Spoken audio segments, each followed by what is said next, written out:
Salah satu yang membuat rumah tangga itu bisa awet dan bahagia adalah mengampuni pasangan kita. Tapi Pak, gimana Pak? Pasangan aku, suami aku, istri aku menyakiti hati aku. Dia bahkan berselingkuh dengan wanita lain. Dia bahkan berselingkuh dengan pria lain. Saya sulit untuk mengampuni.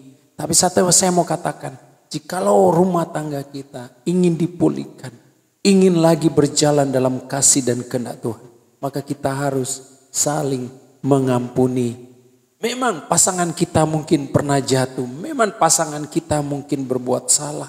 Tapi jikalau kita ingin membangun lagi akan rumah tangga kita, membangun keluarga kita, maka kita harus belajar mengampuni pasangan kita. Mari saya sampaikan firman Tuhan. Di dalam Efesus pasal yang keempat ayat 32 dia berkata begini. Tetapi hendaklah kamu ramah seorang terhadap yang lain, penuh kasih mesra dan saling mengampuni. Sebagaimana Allah di dalam Kristus telah mengampuni kamu. Firman Tuhan berkata, biarlah kamu ramah terhadap seorang yang lain. Di dalam rumah tangga maka kita perlu ada namanya keramahan antara pasangan suami istri dan penuh dengan kasih mesra dan saling mengampuni. Pasangan kita pernah berbuat salah, pasangan kita menyakiti hati kita, tapi kita harus mengampuni dia. Kita harus memberikan kelepasan pengampunan, jangan ada akar pahit. Bagaimana kita akan membangun satu keluarga, tapi masih ada ganjalan yang di dalam diri kita, masih ada kerikil-kerikil tajam dalam diri kita. Kita tidak bisa membangun suatu rumah tangga yang bahagia. Karena apa? Karena masih ada namanya sesuatu dalam diri kita yang kita simpan. Menyimpan kesalahan suami kita. Yang suami kita lakukan yang sudah bertahun-tahun. Mungkin kita masih simpan dalam hati. Firman Tuhan katakan, ampuni pasangan kita. Jikalau rumah tangga kita ingin berjalan dengan baik, ingin dipakai oleh Tuhan, maka kita harus mengampuni pasangan kita. Dia berkata di sini, hendaklah kamu saling mengampuni. Saling mengampuni. Antara suami dan istri saling mengampuni. Istri mengampuni suami, suami mengampuni istri. Harus terbuka hati, jangan dengan egois. Harus dia lebih dulu mengampuni.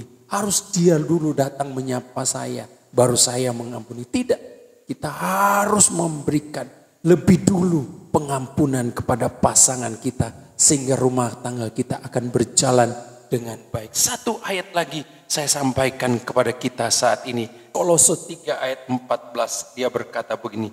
Dan di atas semuanya itu kenakanlah kasih sebagai pengikat yang mempersatukan dan menyempurnakan. Di dalam rumah tangga kita maka harus menggenakan kasih. Kasih itu apa? Kasih itu adalah kasih yang melepaskan pengampunan buat pasangan kita. Pasangan kita mungkin berbuat salah, menyakiti hati kita. Tapi kita harus belajar melepaskan pengampunan. Karena kasih itulah yang mengikat kita. Dikatakan di sini, kenakanlah kasih sebagai pengikat. Pengampunan itu adalah akan mengikat kita suami istri. Tapi kalau kita tidak mengampuni pasangan kita, maka keluarga kita ini tidak akan terikat satu dengan yang lain. Akan terpisah satu dengan yang lain. Mungkin di dalam rumah masih bersama. Tapi dalam hati dan roh itu sudah terpisah. Kenapa? Karena tidak mau mengampuni. Dia berkata begini. Kasih sebagai pengikat dan yang mempersatukan. Sulit untuk dipersatukan. Tapi ketika ada kasih yang mengampuni, maka kesatuan itu akan terjadi. Dan dikatakan di sini, dan menyempurnakan. Kesempurnaan di dalam keluarga itu tidak terwujud jika tidak ada kasih. Dan dikasih di sini adalah pengampunan. Mari Bapak Ibu Saudara sekalian, kita akan terus mengampuni pasangan kita. Karena kita juga banyak kelemahan. Saya juga banyak kelemahan. Itu sebabnya saya harus melepaskan pengampunan buat pasangan saya. Kita belajar untuk saling mengampuni pasangan kita. Dan jangan lupa diberikan like dan komentar. Dan jika memberkati silakan di-share kepada banyak orang. Tuhan memberkati.